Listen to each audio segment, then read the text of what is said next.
King Jesus is the God who slays dragons. He will strip Satan of his power. He will cut off the head of his enemy, and he will cast that wicked serpent into the lake of fire. And Paul's story here on this island is meant to draw our attention to this reality, that the serpent strikes, but death has no power, and the enemy is ultimately cast into the fire. What does this mean for us today? See, the enemy strikes us in two ways. He strikes us with accusation, guilt, and shame. We see this in our passage too. The native people said, "No doubt this man is a murderer.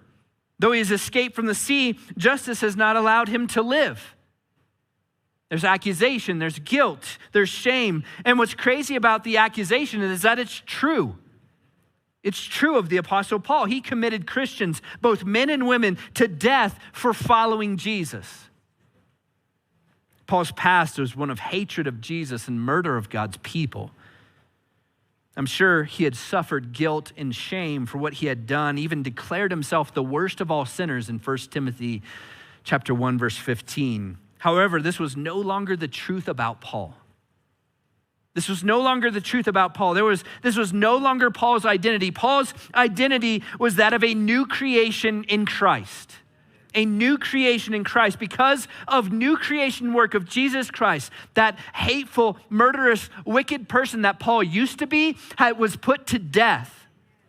That man was put to death, and because of the resurrection power of King Jesus, Paul was raised to life as a new man. He writes this in 2 Corinthians 5. Therefore, if anyone is in Christ, he is a new creation. The old has passed away. Behold, the new has come. See, when we've declared our allegiance to King Jesus, the accusations of the enemy are stripped of their power. When we declare allegiance to King Jesus, guilt is stripped of its power. When we declare allegiance to King Jesus, shame is stripped of its power. And though the enemy strikes, he cannot take us out.